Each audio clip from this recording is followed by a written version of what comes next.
Hello guys, welcome to study master. This is the series of Indian polity और आज की इस video में हम डिस्कस करेंगे about the president. So let's start the topic. हमारे कॉन्स्टिट्यूशन में पार्ट 5 में आर्टिकल 52 से लेकर 78 तक ये आर्टिकल डील करते हैं हमारे यूनियन एग्जीक्यूटिव से।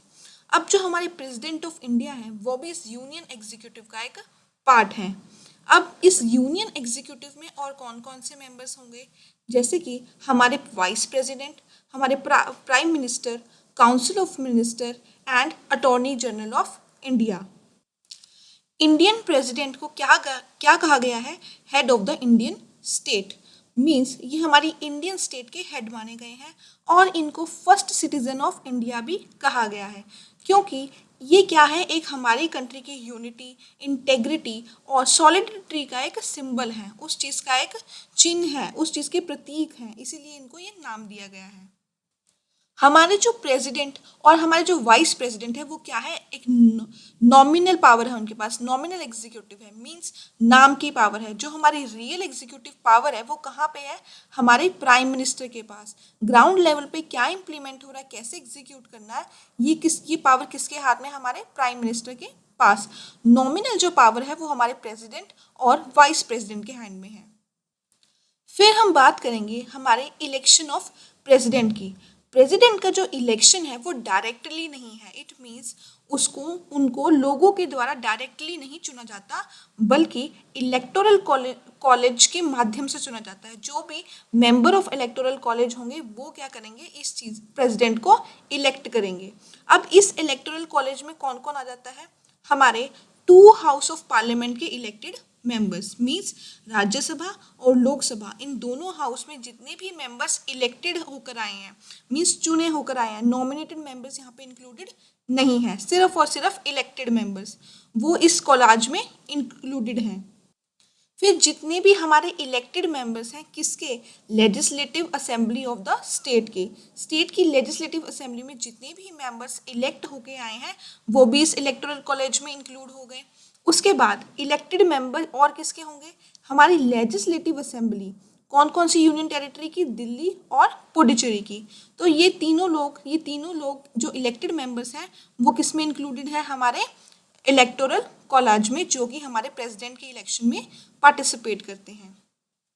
फिर हम देखेंगे कौन कौन से मेंबर्स हैं, कौन कौन से ग्रुप ऑफ पीपल हैं जो कि प्रेसिडेंट के इलेक्शन में इन्वॉल्व नहीं किए जाते। पहले हो गए हमारे कोई भी nominated members both house of parliament के, चाहे लोकसभा हो राज्यसभा हो, वहाँ पे जो भी नॉमिनेटेड मेंबर्स बैठे हैं वो इन्वॉल्व नहीं होंगे। अब जो हमारी स्टेट की लेजिस्लेटिव असेंबलीज हैं उनमें भी जो जितने भी नॉमिनेटेड मेंबर्स बैठे हैं वो भी इन्वॉल्व नहीं होंगे। अब जिन जिन स्टेट्स में बाई कैमरल लेजिस्लेचर है, इट मीन 2 हाउस है, लेजिस्लेटिव असेंबली भी है और लेजिस्लेटिव काउंसिल भी है, उन स्टेट्स में क्या है, जो लेजिस्लेटिव काउंसिल के मेंबर्स हैं, चाहे वो इलेक्ट होकर आए हैं चाहे वो उस काउंसिल में नॉमिनेट होकर आए हैं, ये दोनों ही तरह के मेंबर्स प्रेसिडेंट ऑफ इंडिया के इलेक्टिंग प्रोसेस में इन्वॉल्व नहीं होंगे। फिर हमारी यूनियन टेरिटरी दिल्ली और पुडुचेरी में जितने भी नॉमिनेटेड मेंबर्स हैं वो भी इस प्रोसीजर में इंक्लूडेड नहीं हैं। फिर इसमें वो बात करता है कि अगर कोई असेंबली डिसॉल्व हो जाती है, असेंबली डिसॉल्व हो गई है, तो उसके मेंबर्स हैं वो क्या है, प्रेसिडेंशियल इलेक्शन में वोट डालने के लिए क्वालिफाइड नहीं है। वो जो पहले प्रेसिडेंशियल इलेक्शन में पार्टिसिपेट कर रहे थे अब वो पार्टिसिपेट नहीं कर पाएंगे, क्योंकि असेंबली क्या है, डिसॉल्व हो चुकी है। फिर हमारे संविधान में ये बोला गया कि जो हमारे प्रेसिडेंट का इलेक्शन है उसमें एक क्या होना चाहिए, यूनिफॉर्मिटी होनी चाहिए।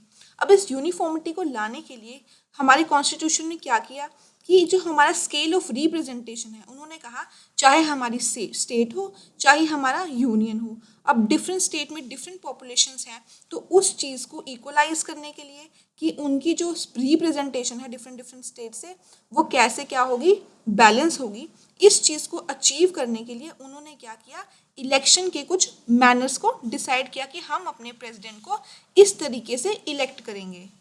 अब प्रेसिडेंट के इलेक्शन में स्टेट और यूनियन के बैलेंस को हासिल करने के लिए, अचीव करने के लिए क्या किया गया, जो भी हमारे नंबर ऑफ वोट्स हैं, जो हमारे लेजिस्लेटिव असेंबली में किसी एमएलए की वैल्यू की वोट क्या होगी, ठीक है, या फिर एमपी की वैल्यू वोट की वैल्यू क्या होगी, उस चीज़ को डिसाइड करने के लिए कुछ एक तरीके डिसाइड किए गए। पहला क्या है, value of the vote of N MLA. इसमें हम डिस्क्राइब कर रहे हैं कि किसी स्टेट असेंबली में जो एमएलए होगा उसकी एक एमएलए की क्या वैल्यू होगी, ठीक है।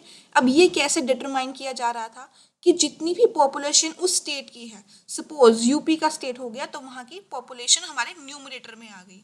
अब उस यूपी की लेजिस्लेटिव असेंबली में जितने भी लोग इलेक्ट होके आए हैं, वहाँ की जनता ने जितने भी लोगों को इलेक्ट किया है, वो हमारा क्या है, डिनोमिनेटर में आ जाएगा, total number of elected member in the state legis assembly. और इसको हम मल्टीप्लाई करेंगे 1/1000 से, तो इस तरीके से हमारे एक एमएलए की वोट की वैल्यू आ जाएगी। ये थे एमएलए की वोट की वैल्यू। अब हम देखेंगे कि एक एमपी की वोट की वैल्यू क्या होती है। एमपी चाहे वो किसी भी हाउस का हो, चाहे वो राज्यसभा का हो, चाहे वो लोकसभा का हो, उसकी वोट की वैल्यू कैसे डिसाइड होगी। अब हमने ऊपर देखा कि हमने एक एमएलए की वोट की वैल्यू निकाली। इट मीन्स एक स्टेट में एक एमएलए की वोट की वैल्यू इतनी है। उसी तरीके से हम उस पर्टिकुलर स्टेट के सारे एमएलए की वोट की वैल्यू निकालेंगे और फिर हम जितने भी हमारे कंट्री में जितने भी स्टेट हैं उन सारे एमएलए की जो कंसोलिडेटेड फिगर आएगी, सारे एमएलए की वोट की वैल्यू की कंसोलिडेटेड फिगर जो आएगी वो हम यहाँ पे क्या न्यूमरेटर में रखेंगे।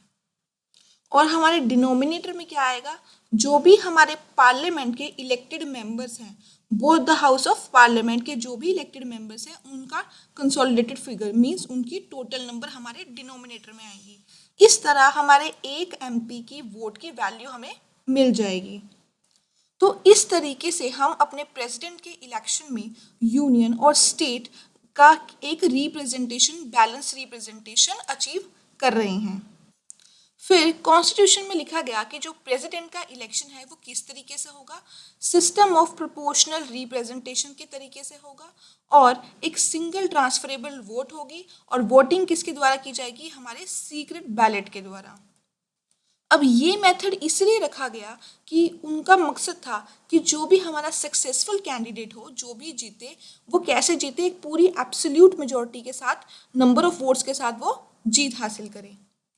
अब अगर एक कैंडिडेट, अगर उसको ऑफिस ऑफ प्रेसिडेंट के लिए इलेक्ट होना है, वो इलेक्शन जीतना है, तो उसको एक जो fixed electoral Kota of votes हैं वो क्या है, हासिल करनी पड़ेगी। मिनिमम इतनी वोट्स उसको हासिल करनी पड़ेगी। अब हम देखते हैं ये इलेक्टोरल कोटा क्या चीज़ है। इलेक्टोरल कोटा क्या है, जितने भी हमारे वैलिड वोट्स पोल्ड हुए हैं, मीन्स जितने भी वोट्स डाले गए हैं उनका टोटल नंबर, और नीचे डिनोमिनेटर में क्या आएगा, जितनी वैकेंसी है, हमारी वैकेंसी कितनी है, एक, हमें एक ही प्रेसिडेंट चूज करना है, इलेक्ट करना है, तो हमारा आ गया 1 और उसमें एक 1 और प्लस कर देंगे, इट मीन्स ये हो गए 2। उसके बाद ये जो फॉर्मूला है उसमें ऐड करेंगे हम 1, एडिंग 1 टू द क्वोशंट। ये हो गया हमारा इलेक्टोरल कोटा। इससे हमें पता चलेगा कि अगर एक कैंडिडेट को प्रेसिडेंट की इलेक्शंस जीतने हैं तो उसको मिनिमम इतने परसेंटेज ऑफ वोट्स चाहिए होंगे।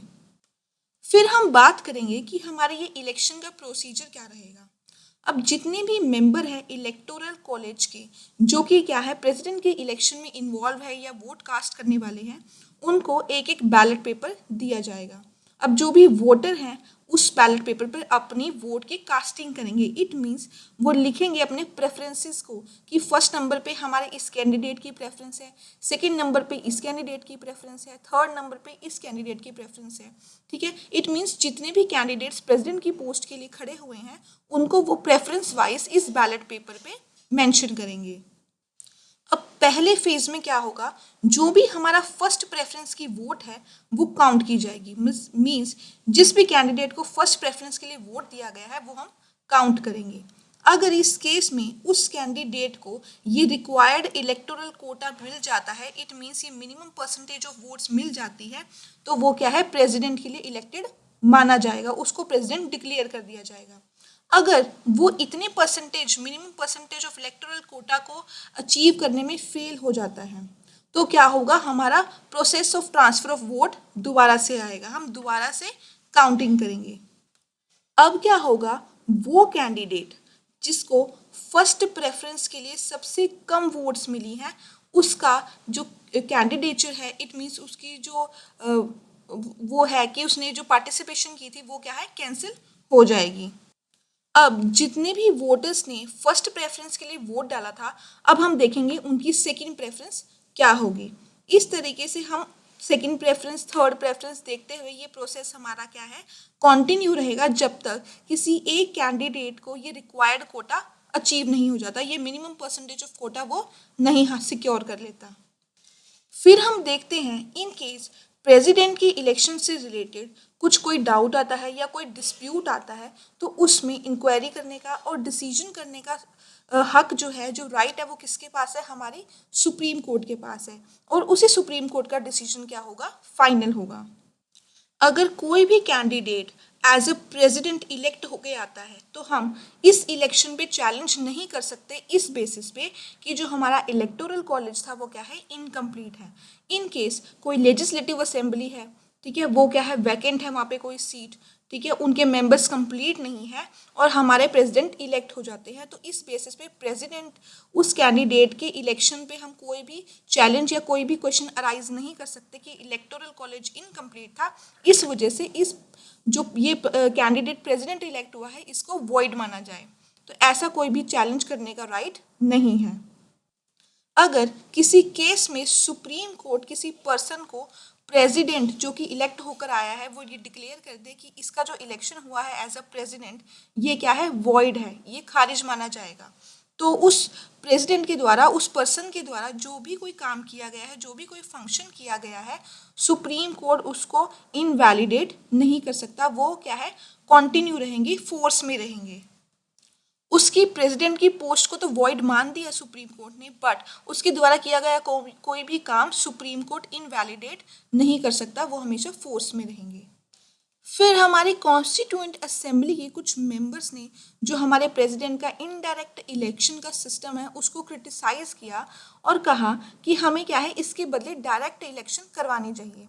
बट जो हमारे कॉन्स्टिट्यूशन मेकर्स थे उन्होंने कहा कि जो ये इनडायरेक्ट इलेक्शन का प्रावधान रखा गया है ये कुछ रीजंस की वजह से रखा गया है। देखते हैं वो कौन से रीजन है। तो पहला रीज़न दिया गया कि जो हमारा प्रेसिडेंट है और जो हमारे कंट्री का पार्लियामेंट्री सिस्टम ऑफ गवर्नमेंट है उन दोनों के बीच में हार्मनी रहे, इसलिए हमारे इनडायरेक्ट इलेक्शंस ज़रूरी है। क्योंकि जो हमारे प्रेसिडेंट की पोस्ट है वो क्या है, एक नॉमिनल एग्जीक्यूटिव है। इट मीन्स उनके हैंड में नाम की पावर है, कोई रियल पावर नहीं है। जो हमारी रियल पावर है वो किसके हाथ में है, हमारे council of minister headed by prime minister, उनके हाथ में रियल पावर है।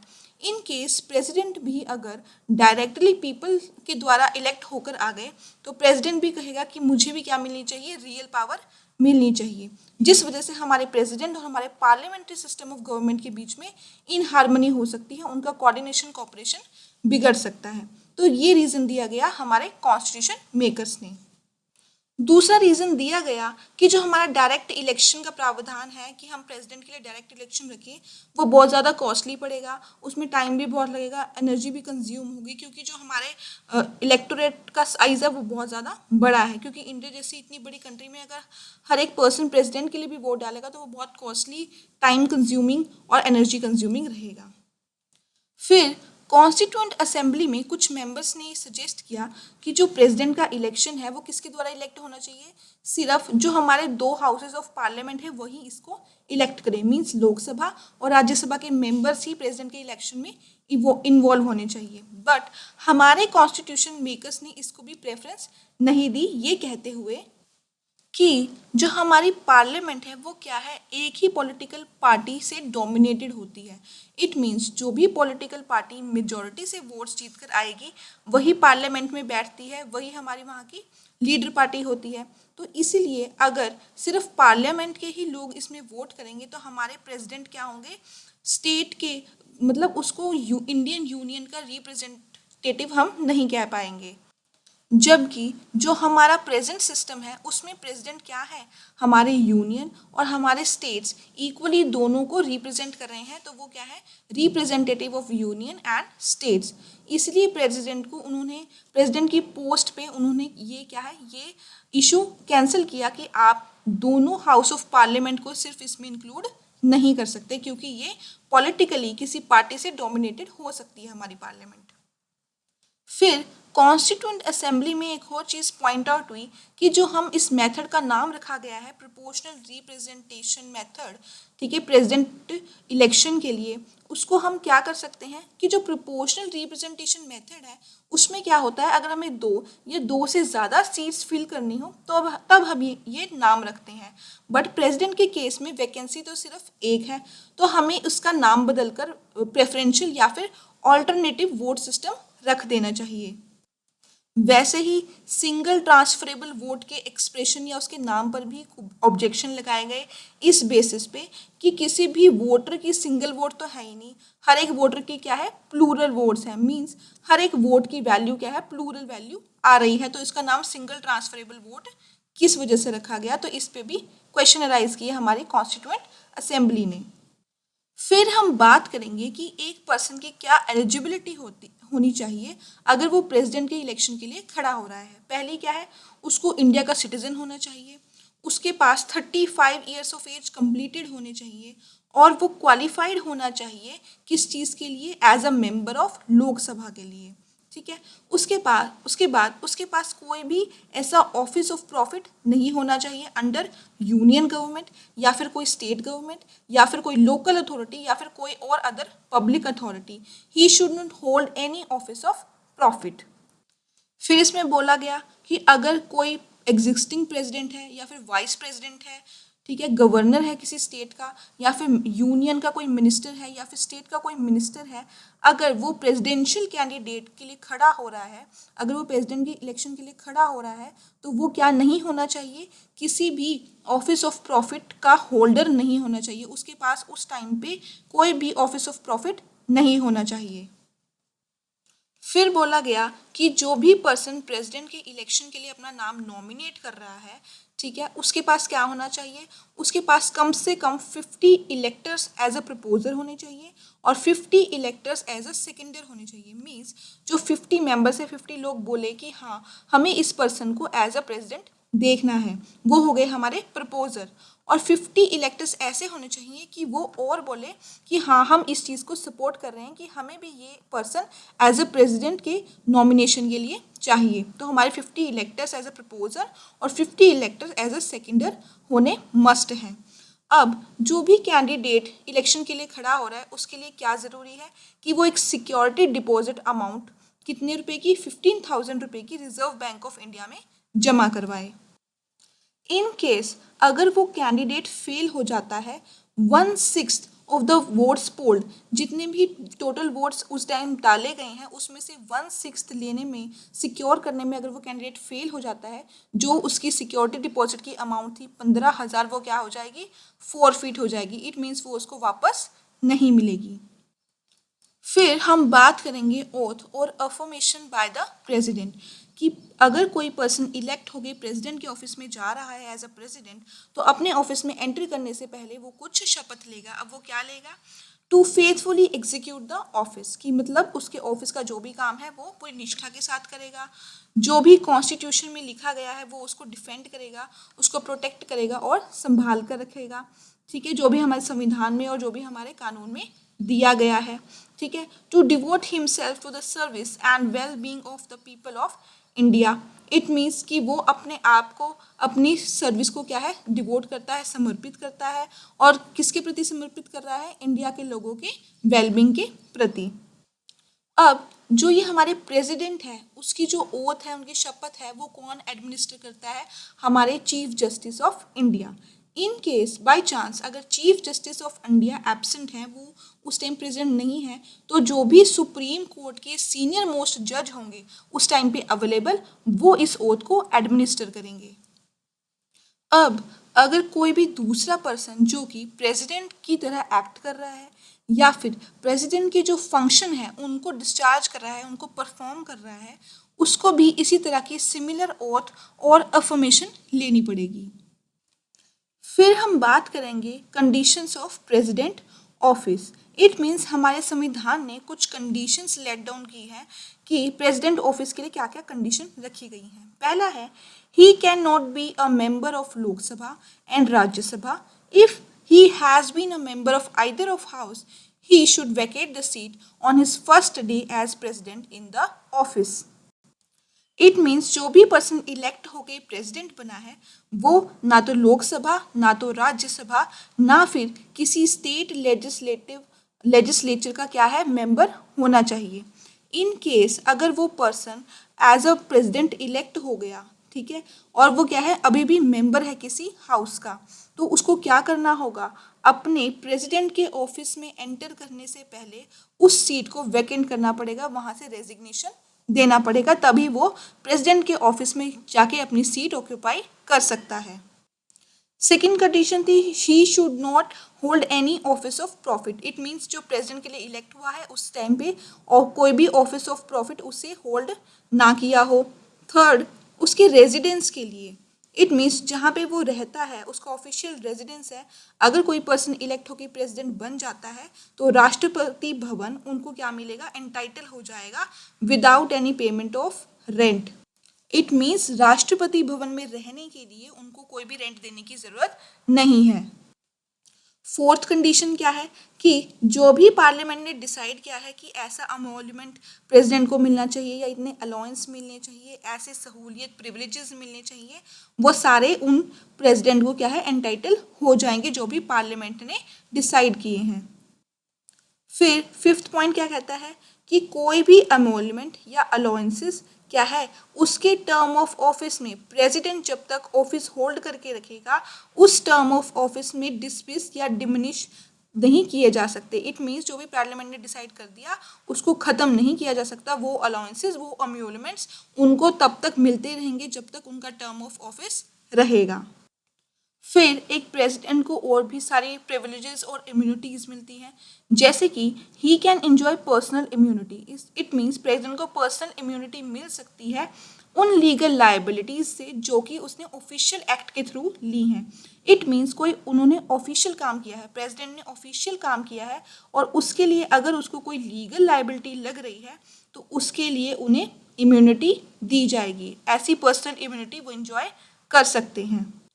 फिर क्या बोला गया, during his term of office means अगर जब तक उनका ऑफिस चल रहा है उनके टर्म ऑफ ऑफिस में उनको क्या है, अगर कोई भी वो अपनी पर्सनल कैपेसिटी में या फिर वो पर्सनली कोई ऐसा काम करते हैं, ठीक है, जिसकी वजह से क्रिमिनल प्रोसीडिंग हो सकती है, उस केस में भी उनको इम्यूनिटी मिलेगी। वो क्या है, इम्यून है हर तरह की कोई भी क्रिमिनल प्रोसीडिंग के अगेंस्ट। ना ही प्रेसिडेंट को अरेस्ट किया जा सकता है और ना ही प्रेसिडेंट को आप जेल में डाल सकते हो। बट साथ ही साथ एक और बात कही गई कि हम उनके खिलाफ क्रिमिनल प्रोसीडिंग नहीं चला सकते, बट हम सिविल प्रोसीडिंग ज़रूर इनिशिएट कर सकते हैं। उसके लिए हमें क्या करना होगा, हमें 2 मंथ का नोटिस देना होगा, उसके बाद हम उनके खिलाफ सिविल प्रोसीडिंग को इनिशिएट कर देते हैं अगर उन्होंने कोई ऐसा काम किया है अपनी पर्सनल कैपेसिटी में जिसके अगेंस्ट उन्हें कोई सिविल क्राइम किया हो, उसके अगेंस्ट हम सिविल प्रोसीडिंग स्टार्ट कर सकते हैं। फिर हम डिस्कस करेंगे हमारा प्रेसिडेंट्स टर्म ऑफ ऑफिस। जो प्रेसिडेंट है वो अपना ऑफिस कितने टाइम तक होल्ड कर सकता है, 5 ईयर्स के लिए उसको वो पोजीशन दी गई है। जिस डेट से उसने अपने ऑफिस में एंटर किया है उस डेट से 5 सालों के लिए वो क्या है उसका टर्म ऑफ प्रेसिडेंट ऑफिस माना जाएगा। अब प्रेसिडेंट जो क्या है वो किसी भी टाइम रिज़ाइन कर सकता है अपने ऑफिस से, ठीक है, किसके द्वारा, अगर वो एक रेजिग्नेशन लेटर दे देता है अपने वाइस प्रेसिडेंट को कि मैं रेजिग्नेशन दे रहा हूँ, तो इस तरीके से वो रिज़ाइन कभी भी कर सकता है। या फिर उसको उस ऑफिस से हटाया भी जा सकता है, किस प्रोसेस के द्वारा, बाय प्रोसेस ऑफ इम्पीचमेंट के द्वारा उस हम प्रेसिडेंट को उसके ऑफिस से रिमूव कर सकते हैं। अगर उनका टर्म कंप्लीट नहीं भी हुआ है उससे ही पहले हम उनको रिमूव कर सकते हैं। अब हमारे प्रेसिडेंट का टर्म कितना होता है, 5 ईयर्स का। उसके बाद भी वो एग्जिस्टिंग प्रेसिडेंट उस पोजीशन को होल्ड कर सकता है अगर जो उसके आगे बना सक्सेसर जो है उसने अभी तक चार्ज नहीं लिया है, तो वो प्रेसिडेंट 5 सालों से आगे तक भी जा सकता है उसका टर्म। और कोई भी अगर कैंडिडेट है वो क्या है, दोबारा एलिजिबल है री इलेक्शन के लिए, प्रेसिडेंट की री इलेक्शन के लिए दोबारा खड़ा हो सकता है। इंडिया में क्या है, हम प्रेसिडेंट के इलेक्शन के लिए कितनी भी बारी खड़े हो सकते हैं, बट यूएसए के केस में ऐसा नहीं है। वहाँ पे क्या है, कोई भी पर्सन अगर उसको प्रेसिडेंट के लिए इलेक्ट होना है तो वो 2 से ज़्यादा बारी इलेक्ट नहीं हो सकता। इन केस प्रेसिडेंट का ऑफिस खाली हो जाता है ड्यू टू उसकी डेथ की वजह से, रेजिग्नेशन की वजह से या फिर कोई और कारण की वजह से, तो क्या है, वाइस प्रेसिडेंट प्रेसिडेंट की तरह काम कर सकता है जब तक कि नया प्रेसिडेंट इलेक्ट नहीं कर दिया जाता। उस केस में क्या होगा, उस वैकेंसी को, प्रेसिडेंट की वैकेंसी को विद इन 6 मंथ हमें फिल करना होगा।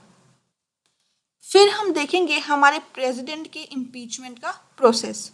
प्रेसिडेंट को हम अपने उसके ऑफिस से रिमूव कर सकते हैं बाय प्रोसीजर ऑफ इम्पीचमेंट। अब वो इम्पीचमेंट किस बेसिस पे होगा, अगर प्रेसिडेंट ने कुछ ऐसा काम किया है जो कि हमें हमारे संविधान को वॉयलेट कर रहा है, वॉयलेशन ऑफ कॉन्स्टिट्यूशन के बेसिस पे हम इम्पीचमेंट का प्रोसीजर लगा सकते हैं। अब जो ये इम्पीचमेंट का प्रोसीजर है वो किसी भी हाउस ऑफ पार्लियामेंट से इनिशिएट हो सकता है, चाहे ये लोकसभा से इनिशिएट किया जाए, चाहे ये राज्यसभा से इनिशिएट किया जाए। अब जो भी चार्जेस हमने प्रेसिडेंट के खिलाफ लगाए हैं उस पर क्या होना चाहिए, 1/4 मेंबर ऑफ द हाउस, जिस भी हाउस में ये वो है पिटीशन है, इम्पीचमेंट का जो प्रोसीजर है इनिशिएट हो रहा है, उस हाउस में उस हाउस के जो भी मेंबर्स हैं वो 1/4 मेंबर इस चीज़ पे साइन करेंगे और एक 14 दिन का नोटिस किसको दिया जाएगा, हमारे प्रेसिडेंट को दिया जाएगा। अब ये 14 दिन के नोटिस पीरियड में क्या है, जो प्रेसिडेंट है वो क्या है, अपने फेवर में कुछ डॉक्यूमेंट्स रख सकते हैं, अपनी बात खुल के कह सकते हैं, अपनी चीज़ों को प्रेजेंट कर सकते हैं, अपना पक्ष रख सकते हैं। ठीक है, इन केस इम्पीचमेंट का जो रेजोल्यूशन है वो पास हो जाता है मेजॉरिटी से। कैसी मेजॉरिटी, उस हाउस के टोटल मेंबरशिप की 2/3 मेजॉरिटी अगर उस रेजोल्यूशन को पास कर देती है। ठीक है, उसके बाद क्या होगा, अब वो हाउस दूसरे हाउस को ये वाला रेजोल्यूशन भेजेगा कि अब आप इसके ऊपर इन्वेस्टिगेट कीजिए कि ये चार्जेस सही हैं कि नहीं है। इन केस अगर जो दूसरा हाउस है उसने भी ये कहा कि ये जो चार्जेस हैं सही हैं और इम्पीचमेंट का जो रेजोल्यूशन है वो पास कर दिया अपने टोटल मेंबरशिप की 2/3 मेजॉरिटी से, मीन जितने भी टोटल मेंबर हैं उसमें से अगर 2/3 मेंबर ने उसको साइन कर दिया, अपनी अप्रूवल दे दी, तो इम्पीचमेंट का जो प्रोसीजर है वो कंप्लीट हो जाएगा और जो प्रेसिडेंट है उसको उसके ऑफिस से हटा दिया जाएगा इन केस रेजोल्यूशन पास हो गया। फिर बोला गया कि जो इम्पीचमेंट है वो क्या है, एक क्वासी जुडिशियल प्रोसीजर है। अब इसके रिगार्डिंग 2 चीज़ें बोली गई कि हमारे जो नॉमिनेटेड मेंबर्स हैं either house of parliament, means Lok Sabha के भी और राज्यसभा के भी जो भी नॉमिनेटेड मेंबर्स हैं वो क्या कर रहे हैं, हमारे प्रेसिडेंट की इम्पीचमेंट में पार्टिसिपेट कर रहे हैं। बट जब प्रेसिडेंट का इलेक्शन हुआ था उस टाइम पे ये लोग पार्टिसिपेट नहीं कर रहे थे। दूसरी चीज़ बोली गई, जो भी हमारे स्टेट की लेजिस्लेटिव असेंबली है उसके इलेक्टेड मेंबर्स, ठीक है, and union territories of Delhi and Puducherry do not participate in impeachment. Means elected member state legislative assembly के और यूनियन टेरिटरी दिल्ली और पुडुचेरी की वो क्या है, इम्पीचमेंट में पार्टिसिपेट नहीं कर रहे हैं। बट वो लोग कहाँ पार्टिसिपेट कर रहे थे, इलेक्शन में पार्टिसिपेट ज़रूर कर रहे थे। तो इसीलिए इसको एक क्वासी जुडिशियल प्रोसीजर बोला गया। फॉर एग्जाम्पल हमारे इम्पीचमेंट का प्रोसीजर लोकसभा में इनिशिएट हुआ। अब लोकसभा में जो भी 1/4 थे मेंबर्स उन्होंने इस पर साइन कर दिए इस इम्पीचमेंट की पिटीशन पे। उसके बाद जो लोकसभा की मेजॉरिटी थी 2/3 मेजॉरिटी, उसने इस इम्पीचमेंट के रेजोल्यूशन को मेजॉरिटी दी, उसको पास किया और राज्यसभा को सेंड कर दिया। अब राज्यसभा इस पर इन्वेस्टिगेशन करेगा। राज्यसभा की इन्वेस्टिगेशन में उसको ये सही लगा और उन्होंने भी अपनी 2/3 मेजॉरिटी से इस रेजोल्यूशन को पास कर दिया और जो हमारे प्रेसिडेंट थे उनको उसकी पोस्ट से हटा दिया। फिर हमारा टॉपिक है vacancy in the president office. अब प्रेसिडेंट का ऑफिस किन किन कारणों से वैकेंट हो सकता है वो देखते हैं। पहला रीज़न है on the expiry office tenure of 5 years. In case president का जो ऑफिस है वो वैकेंट हो जाता है किस टाइम पे, अगर उनका टर्म एक्सपायर हो गया, उनके 5 साल कंप्लीट हो गए हैं, तो एक फ्रेश इलेक्शंस करवाए जाएंगे इस पोस्ट को फिल करने के लिए, किससे पहले कि उसका जो टर्म है एक्सपायर हो जाए, उससे पहले पहले एक फ्रेश इलेक्शन करवा दिए जाएंगे ताकि इस सीट को फिल कर दिया जाए। इन केस अगर कोई भी डिले होता है हमारे इलेक्शन में, हमारे नए प्रेसिडेंट के इलेक्शन में कोई भी डिले हो जाता है या किसी कारणवश हम नया प्रेसिडेंट इलेक्ट नहीं कर पाते, तो जो हमारे पुराने ही प्रेसिडेंट है, आउटगोइंग प्रेसिडेंट है, वही इस ऑफिस को होल्ड करेंगे, उसको कंटिन्यू करेंगे अपने 5 साल, चाहे उनके पूरे भी हो गए हैं तब भी वो उसको कंटिन्यू करते रहेंगे जब तक कि कोई नया प्रेसिडेंट नहीं आ जाता। इस सिचुएशन में हमारे वाइस प्रेसिडेंट को कोई भी अपॉर्चुनिटी नहीं मिलेगी कि वो एज अ प्रेसिडेंट एक्ट करे या फिर कोई भी प्रेसिडेंट की ड्यूटी को परफॉर्म कर सके। फिर हम देखते हैं और दूसरे कौन से कारण हैं जिसकी वजह से प्रेसिडेंट का ऑफिस खाली हो सकता है, जैसे कि by registration, by resignation, by his death, by his removal, on his removal, by the process of impeachment, या फिर कोई दूसरे कारण भी हो सकते हैं, जैसे कि when he becomes disqualified to hold office और when his election is declared void. अगर प्रेसिडेंट का ऑफिस वैकेंट हो रहा है, या तो प्रेसिडेंट ने रिजाइन कर दिया, रिमूवल होगी, डेथ होगी, या फिर कोई और कारण है जिसकी वजह से उनका ऑफिस वैकेंट हो गया है, तो उस केस में हमें विद इन 6 मंथ, अगर उस वैकेंसी से विद इन 6 मंथ में हमें क्या करना होगा, उनके लिए इलेक्शन करवाने होंगे उस सीट को फिल करने के लिए। और जो हमारे न्यू इलेक्टेड प्रेसिडेंट हो गए, फिर उनका फुल टर्म चलेगा, उनके 5 साल का पूरा टर्म चलेगा जिस दिन से वो उस ऑफिस में एंटर होंगे। इन सारे केसेस में, चाहे रेजिग्नेशन का हो, चाहे डेथ का हो, चाहे रिमूवल का हो, चाहे फिर कोई दूसरा कारण हो, उस केस में अगर प्रेसिडेंट का ऑफिस खाली होता है तो हमारे जो वाइस प्रेसिडेंट है उनको चांस दिया जाता है कि वो क्या है, एज अ प्रेसिडेंट एक्ट करे तब तक जब तक कि न्यू प्रेसिडेंट का इलेक्शन नहीं हो जाता। अगर हमारे जो प्रेसिडेंट है, सिटिंग प्रेसिडेंट है, किसी केस में अगर अपनी ड्यूटीज़ को परफॉर्म नहीं कर पाते, अपने फंक्शंस को परफॉर्म नहीं कर पाते, अगर वो एब्सेंट हैं, बीमार हैं, या फिर कोई और कारण है, उस केस में भी वाइस प्रेसिडेंट को ये चांस दिया जाता है कि वो प्रेसिडेंट के फंक्शंस को परफॉर्म करे जब तक कि वो सिटिंग प्रेसिडेंट दोबारा से ऑफिस ज्वाइन नहीं कर लेते। इन केस वाइस प्रेसिडेंट का ऑफिस भी वैकेंट है, तो वहाँ पे क्या होगा, जो हमारे चीफ जस्टिस ऑफ इंडिया है वो क्या करेंगे, एज अ प्रेसिडेंट एक्ट करेंगे और जो प्रेसिडेंट की ड्यूटीज़ हैं उनको परफॉर्म करेंगे। फिर अगर चीफ जस्टिस ऑफ इंडिया का ऑफिस भी वैकेंट है, वहाँ पे भी कोई नहीं है, तो उस केस में क्या होगा, जो भी हमारे सुप्रीम कोर्ट के सीनियर मोस्ट जज होंगे, अवेलेबल होंगे उस टाइम पे, उनको एज अ प्रेसिडेंट की ड्यूटीज़ सौंपी जाएंगी। अब जब कोई भी पर्सन, चाहे वो वाइस प्रेसिडेंट हो, चीफ जस्टिस ऑफ इंडिया हो, सीनियर मोस्ट जज ऑफ सुप्रीम कोर्ट हो, अगर इनमें से कोई भी एज अ प्रेसिडेंट एक्ट कर रहा है या फिर उनकी ड्यूटीज़ परफॉर्म कर रहा है, तो इन सारे पर्सन्स को क्या मिलेगा, वो सारी पावर मिलेगी, वो सारी इम्यूनिटीज़ मिलेगी जो कि एक प्रेसिडेंट को मिलती है। और इनको क्या मिलेगा, उनको वो सारे एम्यूलमेंट्स, अलाउंसेस, प्रिविलेजेस, वो सब कुछ मिलेगा जो एक प्रेसिडेंट को मिलता है और जो पार्लियामेंट ने डिसाइड किया है। तो ये था हमारा vacancy in the president's office. Next video में हम डिस्कस करेंगे about the powers and the function of president. Till then, stay connected with study master. Thank you.